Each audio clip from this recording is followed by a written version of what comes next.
이 시대 문학의 가장 빛나는 발자취와 현재를 만나는 시간. 젊은 작가의 작가노트. 지금부터 시작합니다.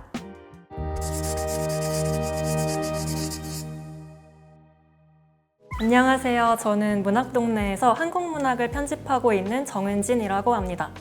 오늘 젊은 작가의 작가노트에서는요, 한국문학의 미래를 이끌어갈 특별한 분들을 모셨습니다. 바로 2025년 젊은 작가상 수상자 세 분입니다.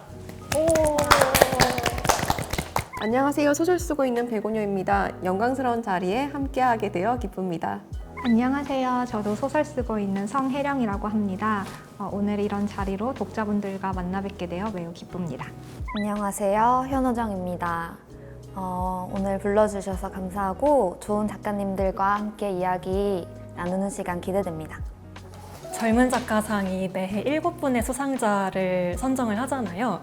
그런데 한 분 한 분의 이야기를 조금 더 깊이 있게 또 오순도순 들어보려면 수상자 여러분을 2번에 걸쳐서 스튜디오에 나누어 보시는 게 좋겠다는 생각이 들더라고요. 1회에는 이렇게 백온유, 현호정, 성혜령 선생님 세 분을 모시게 됐어요. 먼저 젊은 작가상 자체에 대한 이야기를 좀 해보려고 해요. 고등학교 3학년 때 읽었던 기억이 나요. 당시에는 제가 한국 소설을 많이 접해보지 못했던 시기인데 이 소설을 읽고 너무 재밌다, 너무 감동적이다. 단편 소설이라는 건 이런 거구나 이런 생각이 들어서 그 이후로 쭉 계속 따라 읽었던 기억이 납니다. 문창가 친구들끼리는 늘 언제나 화제의 중심이었던 상이어서 제가 이런 자리에 있을 거라고는 생각을 좀 못 해봤는데 어렸을 때부터 따라 읽던 수상 작품집입니다. 이제 대학교에 들어가서 강의에서 과제를 할 때 과제에 쓰이는 책들 중에 하나가 그 황정은 선생님의 베개 그림자였어요. 그래서 그 베개 그림자로 과제를 냈는데 너무나도 칭찬을 받은 거예요.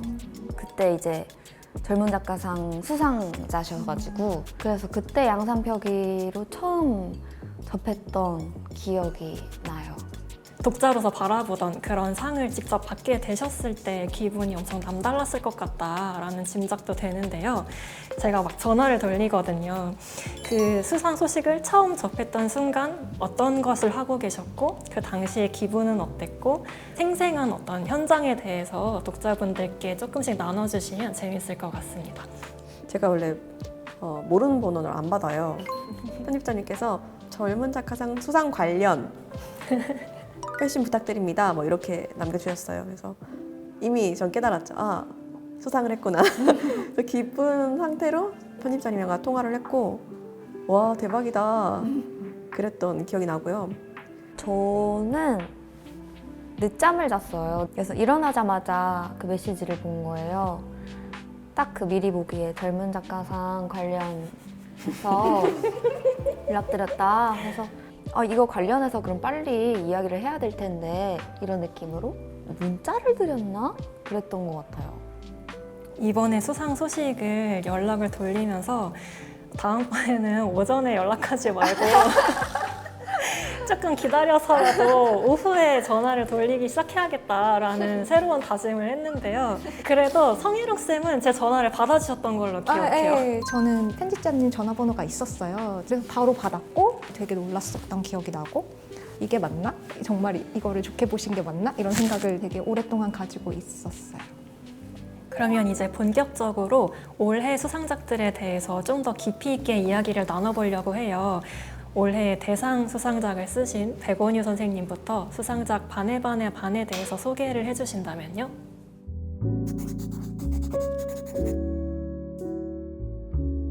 이 소설은 특별하게 화목하진 않아도 적당히 단란했던 가족이 어떤 사건을 겪으면서 해체되는 과정을 그리고 있는 것 같아요. 가족의 의미가 분열되고 또 균열될 때 나의 전부였던 가족의 의미가 또 반이 되고 거기서 또 반의 반이 되고 반의 반의 반이 될 정도로 굉장히 쪼그라들었을 때 이 사람들이 그래도 사랑했던 사람들의 가치, 의미 이런 것들을 건져보려고 굉장히 발버둥을 치거든요. 근데 인물들이 결국 내가 생각했던 그런 의미가 허상이 아니었을까? 이렇게 자괴감도 빠지고 허탈해하기도 하고 하는데요. 그 의심하게 되는 순간들을 좀 그려보고 싶었던 것 같아요. 할머니에 대해서 할머니를 주인공으로 삼아서 이야기를 써보고 싶다는 생각이 굉장히 예전부터 있었어요. 저희 할머니께서 투병 생활을 거의 20년 넘게 하셨어요. 그러다 보니까 항상 이제는 좀 죽고 싶다. 나는 이 세상에 기대하는 게 없다. 이런 말씀을 굉장히 많이 하셨고 저희는 이제 그 얘기 들으면 불안하고 슬프니까 할머니를 설득하는 데 굉장히 큰 에너지를 쏟았거든요. 제가 간병을 며칠 이렇게 같이 했는데 할머니께서 꼭 마스크를 쓰고 생활하라는 거예요. 그리고 본인도 굉장히 답답하셨을 텐데 마스크를 쓰고 계셨어요. 솔직히 그거는 저를 걱정해서라기보다는 본인이 굉장히 두려워서 그랬던 것 같아요. 그게 굉장히 좀 모순된 행동이잖아요. 당장이라도 죽고 싶다고 했으면서 자신의 건강과 목숨을 굉장히 중요하게 생각하는 그런 행위들이 그게 안쓰럽기도 했지만 저의 어두운 마음속에는 그게 우습게도 느껴지고 불편하게도 느껴지고 그런 여러 가지 감정들을 같이 가졌던 기억이 나요.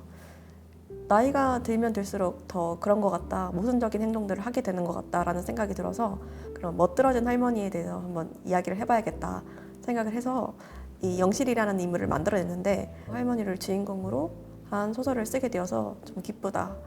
할머니도 소설을 읽지 않으셨지만 좀 좋아하시지 않을까 이런 생각도 들어요. 이 캐릭터가 갖고 있는 어떤 주제의식 같은 것도 의미 있어 보이는데 영실 할머니를 통해서 선생님이 특별히 보여주고 싶었던 어떤 모습이 있다면 무엇일까요? 노인이 되면은 사람들은 어떤 그 사람에게 기대하는 것이 좀 더 너그러워질 거라고 그리고 좀 인내심이 많아지고 좀 더 푸근해질 거라고 특히 노년 여성에게는 더 그런 걸 기대하는 것 같아요. 그게 나이 든 사람 그리고 세월의 미덕이 아닐까 뭐 이렇게 이야기도 많이 하잖아요.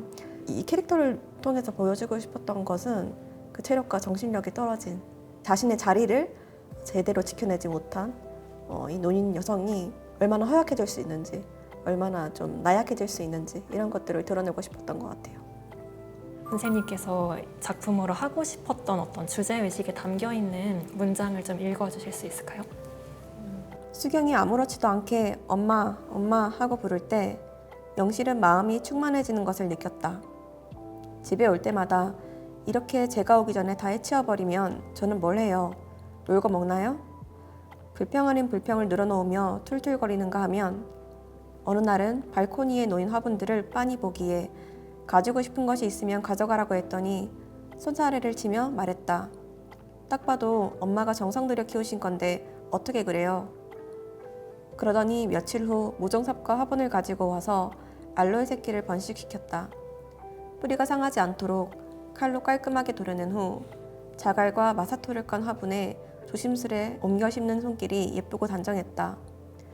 근무가 끝났는데도 그렇게 오래 집에 있을 이유가 뭐냐며 보험을 팔려고 그러는 거라는 둥, 다단계에 가입시키려 그러는 거 아니냐는 둥, 모르는 소리만 해대는 윤미보다 수경을 더 의지하게 되었다. 잘 들었습니다. 이번 수상작인 원경에 대해서 소개를 해주시겠어요?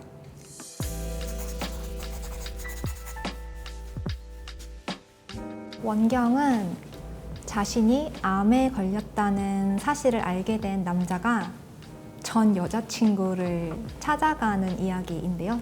불탄 산이 나오는 소설을 쓰고 싶었고 불탄 산에서 잠불을 끄는 사람들의 이야기를 쓰고 싶다라는 게 아마 제일 처음 구상이었던 것 같아요.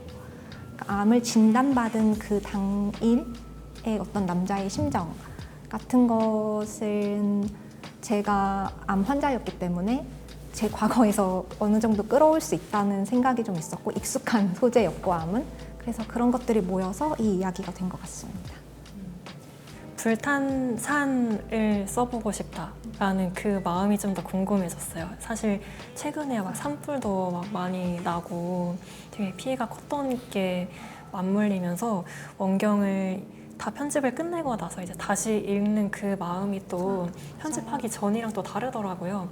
그때도 큰 산불이 있었던 것으로 기억을 하는데요. 제가 그쯤에 강원도를 놀러 갔었는데 보이더라고요. 산이 탄 흔적이. 소나무는 불에 너무 쉽게 타서 정말 빨리 번진다라는 이야기를 봤는데 이런저런 생각을 하다 보니까 우리나라는 산도 많고 그리고 소나무가 많은 산이고 그런 것들이 굉장히 큰 맥락을 가진 것처럼 저한테 다가왔던 것 같아요. 그게 직접적으로 소설에 드러나지는 않지만 그래서 그런 마음으로 이야기를 구성하게 되었던 것 같아요. 원경에 말씀하신 신호라는 인물은 사실 후회에 잠식된 인물인데 이 후회라는 키워드가 원경의 어떤 중요한 키포인트이기도 한 것 같은데 후회하는 인물을 통해서는 어떤 이야기를 좀 더 하고 싶으셨던 걸까요?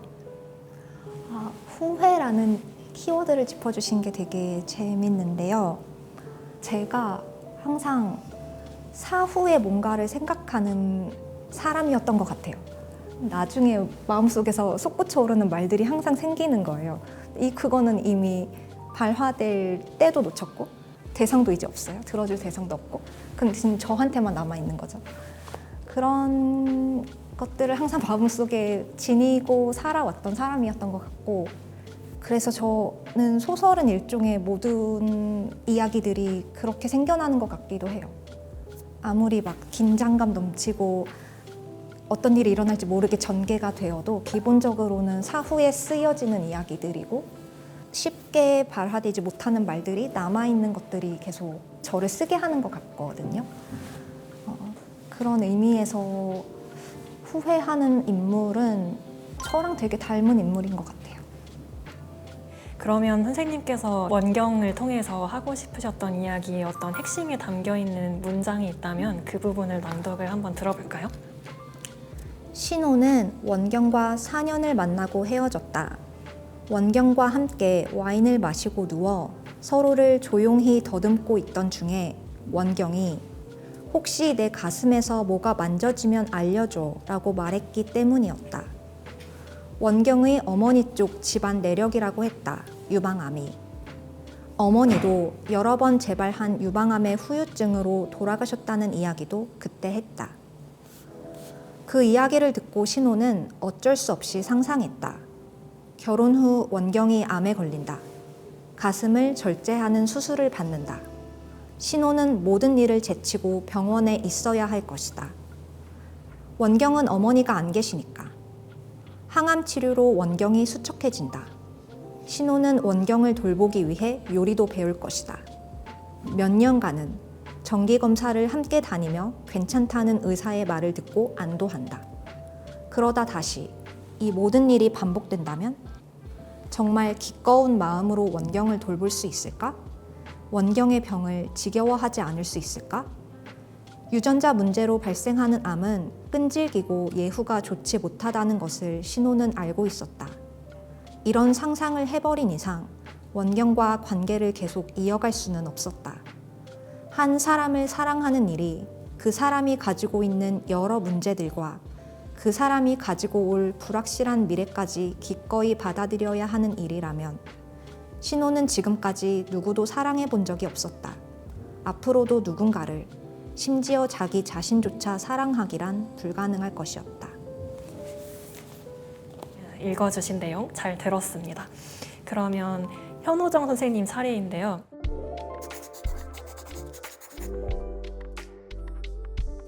저 막간 질문하고 싶어요. 현호정 쌤은 이거 작품 제목 어떻게 읽으세요? 이 작품 제목은 읽는 방법이 따로 있습니다. 이것을 많은 분들께서 보고 못 본 척 어떻게 해야 하지? 이렇게 슬그머니 안 하시더라고요. 박자가 있어요. 둘, 셋. 물결 물결 물결치는 물결 몸 물결 떠다니는 물결 혼 물결 물결 요 박자를 읽으시면 돼요. 알겠습니다. 그럼 이제 제가 소개를 해드릴 차례인데요. 이게 편집돼서 나가면 제가 되게 이상해질 텐데. 올해의 수상작 물결 물결 물결치는 물결 몸 물결 떠다니는 물결 혼 물결 물결을 소개해 주십시오. 와. 너무 잘하셨어요, 진짜. 감사합니다. 그 박자를 타고나셨나 봐요. 소개받은 그 소설은요.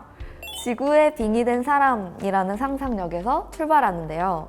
전 지구적 재앙 속에서 서로 기생하고 공생하며 생존했던 인류의 이야기를 통해 생명의 근원과 세계의 기원을 찾아 거슬러 올라가는 과정을 그렸습니다. 지구에 빙의된 사람, 그런 인물이 등장하잖아요. 왜 무려 지구에 빙의된 사람이었죠? 예전에 언니들의 슬램덩크라는 프로그램에서 JYPC가 다 연습생으로 훈련시키신 다음에 데뷔 무대에 올려보내시면서 지금까지 가르쳐준 거 다 잊어버려라, 그냥 즐겨라, 이렇게 하시는 부분이 있었던 것 같아요. 근데 저도 약간 소설을 쓸 때 평소에 엄청 많은 공부를 해요. 청탁이 없어도. 막상 프로그램을 켜고 노트북 앞에 앉으면 제 자신이 JYP가 돼서 보정아, 지금까지 공부했던 거 다 잊어버려, 즐기다 와. 그리고 아무런 얼개 없이 그냥 쓰기 시작하거든요. 그래서 그냥 그렇게 됐어요. 즐기다 왔어요.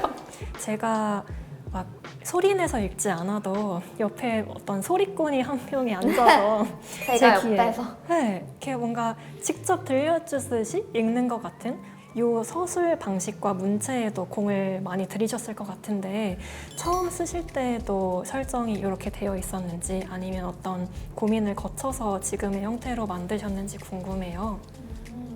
고전 쪽에 중점이 간 교수님들께 강의를 들을 때 제가 기억에 남는 게, 좋은 문장과 좋은 한국어 문장은 다르다고 하셨던 것 같거든요. 그러니까 물론 비문이 되면 안 되죠. 근데 그 안에서 허용될 수 있는 생략이나 비틀림이 있다고 생각했어요.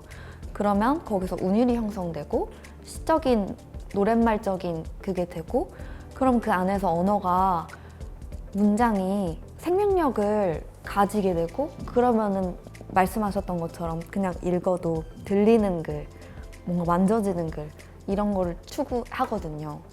그래서 쓸 때부터 한국어를 조금 그렇게 살아있게 해보고 싶었어요. 선생님께서 독자들에게 소개하고 싶으신 한 문장이 있다면 그 부분을 읽어볼 수 있을까요? 해수면 상승으로 모든 땅들이 다 가라앉은 거예요. 그 직후의 이야기를 지구에 빙의돼서 이분이 이제 하시는 겁니다.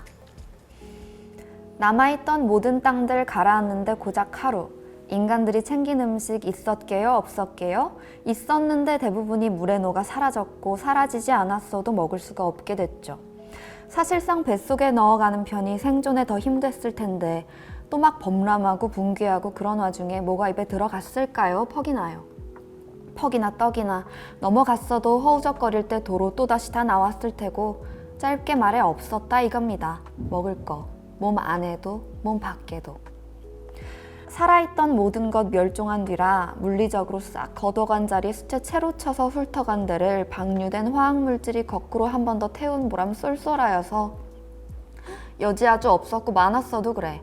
사람이 물속에서 맨눈으로 끔뻑끔뻑 대단히 뭐 베는 게 있었겠습니까? 게다가 그물이 맑았을리 만무하지요.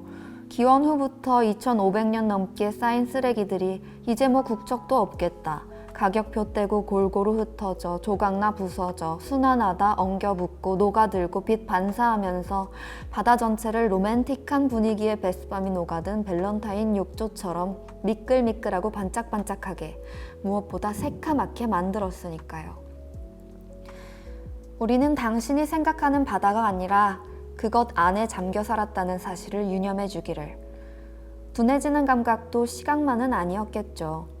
그러니 혹등고래 한 마리가 물갈퀴 달린 쇼핑카트를 밀면서 지나가면서 손마다 간생선 덥석덥석 쥐어줬대도 대관절 알았을까요?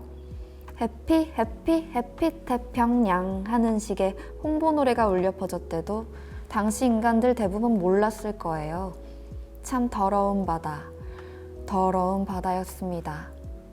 이렇게 선생님들께서 어떤 구상을 어떻게 계획하시게 됐는지, 또 어떤 치열한 고민 끝에 완성하시게 됐는지를 들으니까 이 수상작들과 한 뼘 더 가까워진 느낌이 듭니다. 이번 16회 젊은 작가상 수상작품집에는 그 7편 모두가 편편이 각각 다른 매력을 갖추고 있어서 재미있게 다들 읽어주고 계신 것 같은데요. 각자의 작품들은 다 좋으니까 그거를 빼고 올해 수상작 중에 이 작품 진짜 좋았다, 기억에 진짜 잘 남는다 싶었던 작품이 있다면 한 편씩 이야기를 나눠보려고 하는데요.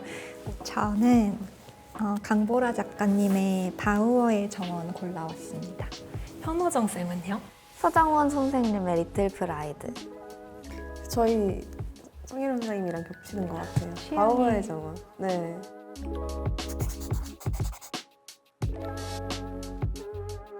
주인공인 은화가 유산을 한 후에 유산의 이유를 자기 자신에게서 찾는 부분이 나오잖아요. 고3 때 구더기가 들끓는 우유를 먹은 게 문제가 아니었을까? 이런 식으로 생각을 하는데, 우유를 먹은 일과 지금 이제 유산을 여러 번 반복하는 일은 전혀 상관이 없고 또 너무 비약적인 상상력이라고 생각을 하지만, 사람이 삶에서 어떤 고통을 겪고 힘든 일을 겪을 때 그런 식의 비논리적인 접근을 하게 되는 때가 있는 것 같아요. 그 부분이 굉장히 공감이 됐던 것 같아요. 그래서 인물의 아픔이 와닿아서 오래 기억에 남는 작품인 것 같습니다. 치료 연극을 하는 장면이 나와요. 트라우마를 가진 분들이 자기 얘기를 연극으로 풀어나가면서 자기 고통을 마주보고, 자기한테 상처를 줬던 사람들한테 막 소리도 치고 화도 내보고 이런 것들을 하는 그런 연극을 할 때 상대 역을 해주시는 역할을 했던 거죠.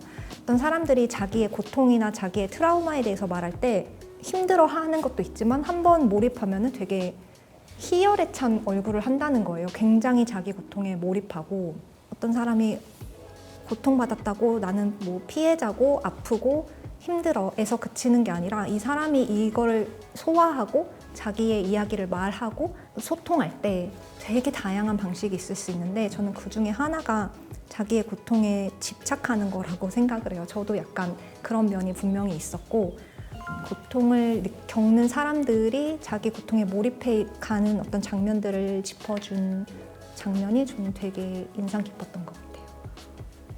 현호정 선생님의 선택에 대해서도 들어보고 싶은데요.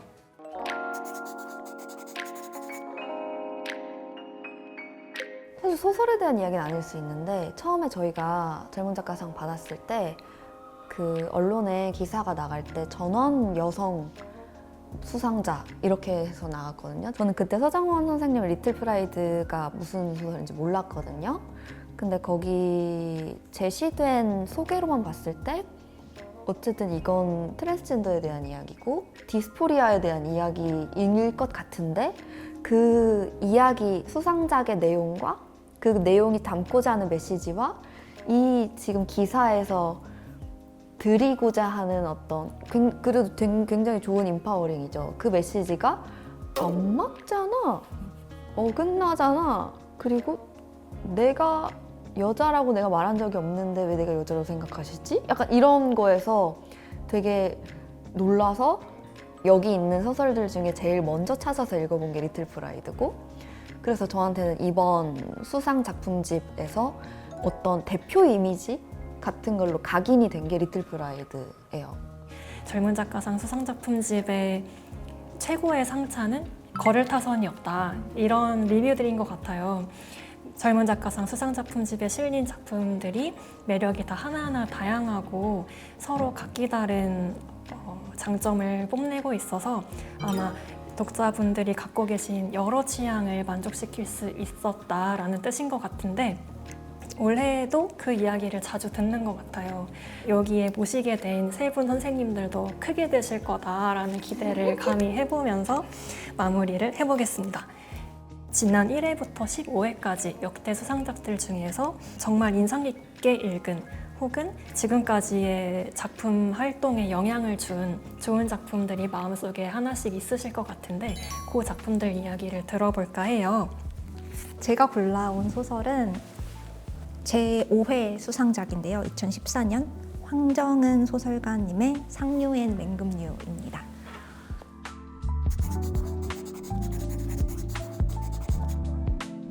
누구나 마음속에 그런 소설 하나씩 있잖아요. 이거 정말 내 소설이 절대 따라가지 못할 어떤 경지다. 아니면은 이런 소설만 한번 내가 쓸 수 있다면 되게 좋을 텐데, 이런 마음을 가지게 되는 그런 소설이 저에게는 황정은 작가님의 상류의 맹금류예요. 다시 읽어도 마음이 아프더라고요. 정말 정말 좋아하는 소설 중에 하나입니다. 저도 공교롭게도 황정은 선생님인데요. 아까 앞에서 말씀드린 양산표기라는 작품이에요.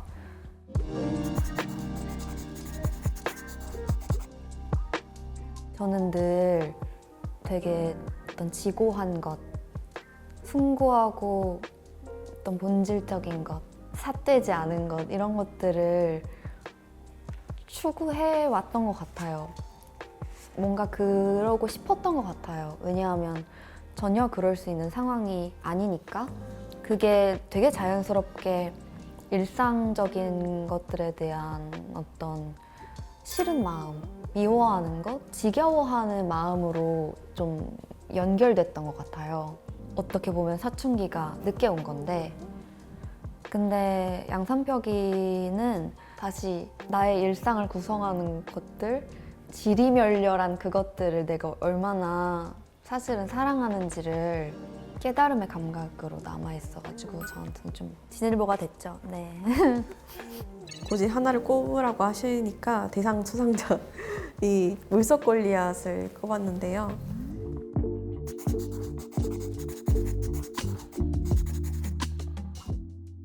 물속 골리앗을 딱 읽으면은 물 비린내가 막 나는 것 같아요.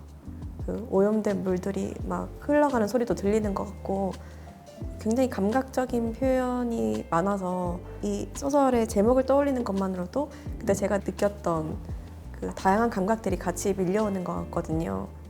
굉장히 생명력 있는 작품을 내가 어린 시절 접했던 게 참 행운이었다 이런 생각이 들면서 이 작품에 대한 감동을 같이 나누고 싶어서 이 작품으로 꼽아봤습니다. 말씀해주신 이런 작품들처럼 좋은 작품들은 아마 시간이 되게 오래 흘러도 이렇게 독자의 마음에 남아서 두고두고 회자되는 것 같은데요. 16회 수상작도 아마 10년이 지나도 계속해서 회자될 거라고 생각을 하면서 밀리의 서재의 1회부터 16회까지의 젊은 작가상 수상작들이 최대한 서비스가 될 예정이에요. 그래서 밀리 독자 여러분들도 이 좋은 작품들을 처음부터 끝까지 한번 정주행해서 16회 수상작에 맞닿으시는 그런 경험을 한번 해보시기를 추천드리겠습니다.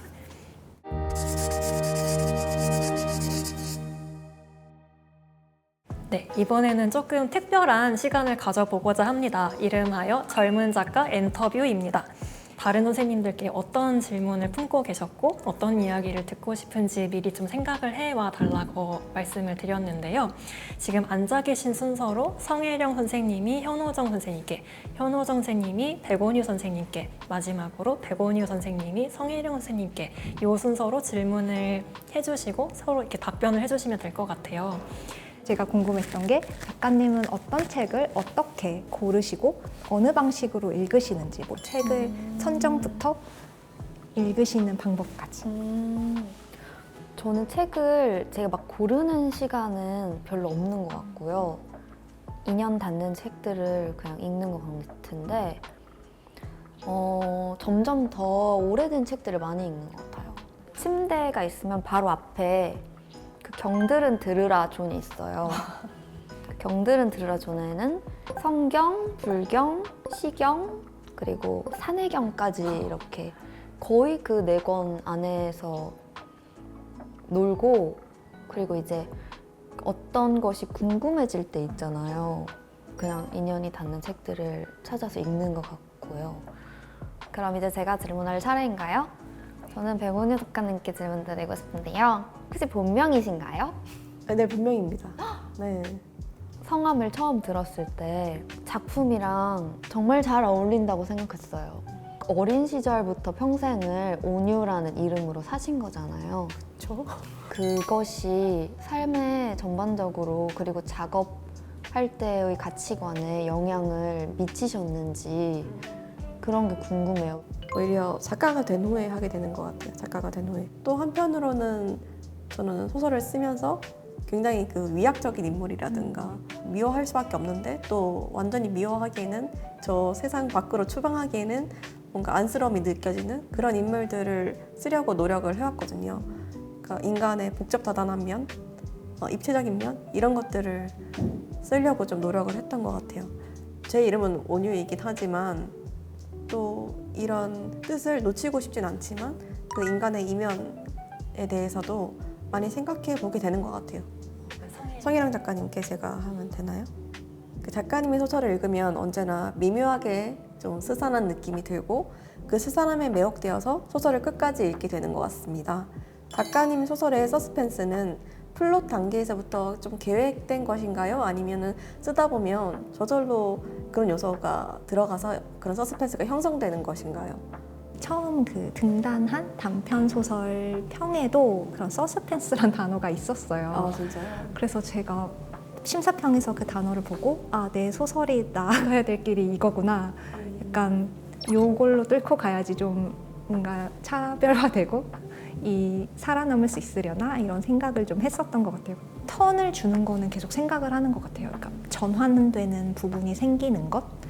그렇지만 막 서스펜스를 넣어야지, 서스펜스가 있는 소설을 써야지 이렇게 생각해 본 적은 없는 것 같아요. 출연자 세 분이서 질문을 주고 답변을 받고 하니까 분위기가 더 편하고 재미가 있네요. 오늘 2025년 젊은 작가상 수상자 세 분을 모시고 함께 정말 풍성하고 즐거운 이야기를 나눴습니다. 어느덧 마무리할 시간이 됐는데요. 오늘 함께 하신 소감 백원유 선생님부터 이렇게 돌아볼까요? 저는 정말 거짓 없이 작가님들의 작품을 계속 따라 읽고 있었거든요. 그래서 실제로 만나 뵙고 이야기도 나누니까 저에게는 정말 영광스러운 시간이었던 것 같아요. 작가들끼리 만나서 이야기를 나누고 또 창작 이야기를 할 수 있는 자리가 많지 않아요. 생각보다 진솔한 이야기도 많이 했고 그래서 많이 친해지고 그런 느낌이 들어서 좋았습니다. 글로만 보던 작가님들하고 직접 이렇게 만나서 이야기 나눌 수 있는 시간을 가지게 되어 되게 좋았고요. 되게 재밌게 이야기하고 가는 것 같습니다. 선생님들이 앞으로 어떤 계획을 갖고 계시고 어떤 작품으로 독자들을 다시 만나게 될지도 얘기하면 좋을 것 같아요. 가까운 계획부터 이렇게 말씀드리면 지방 강연에 갔다가 이렇게 돌아오는 길에 그날 좀 밤 늦은 시간이었어요. 택시를 탔는데 그 택시 기사님이 굉장히 뭔가 정기수처럼 정말 말씀을 너무 잘하시는 거예요. 이 시대의 택시 기사로 잘 살아남는 법을 약간 강의를 해주셨어요. 그게 너무 재밌어가지고 택시 기사님의 번호를 땄어요. 우와! 언젠가는 진짜 정식으로 인터뷰를 해봐야겠다 이렇게 생각도 하고 있는데 그 택시 기사가 주인공으로 나오는 소설을 빠른 시일 내에 쓸 계획입니다. 우와, 재밌겠다. 네, 그리고 뭐 올해 안에 또 책이 한 권 나오고요. 열심히 준비를 할 거니까 많이 기대를 해주시면 고마울 것 같습니다. 지금 삼색도라는 작품이 뮤지컬로 공연이 되고 있어요.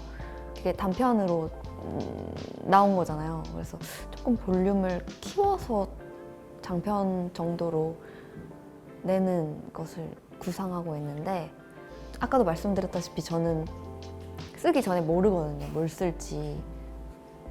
그래서 모르겠어요.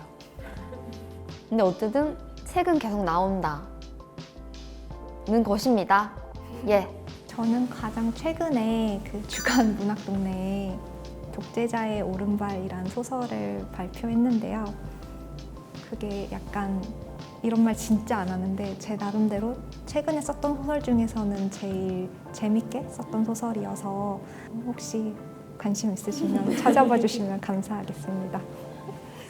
마지막으로 이 방송을 보고 계실 예비 작가 혹은 선생님들의 작품을 사랑하는 독자분들께 자유롭게 한 말씀 부탁드립니다.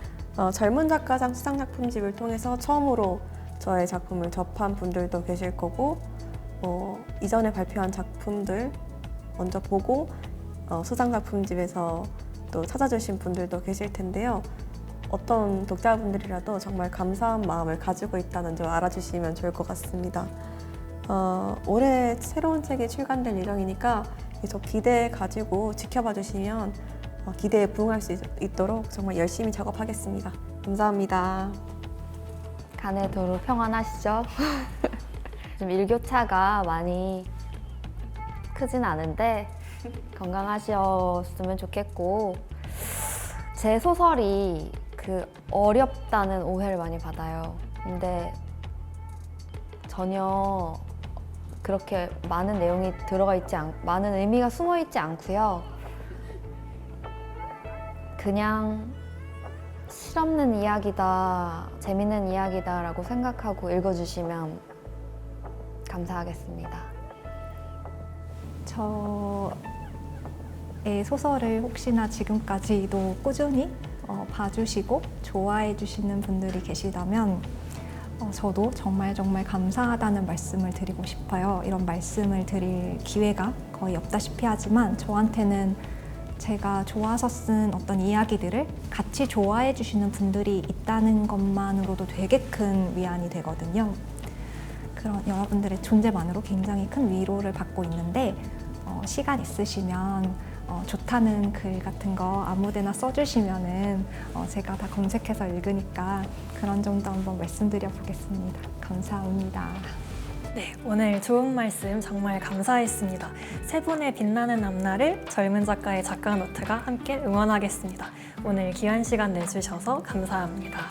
감사합니다. 감사합니다.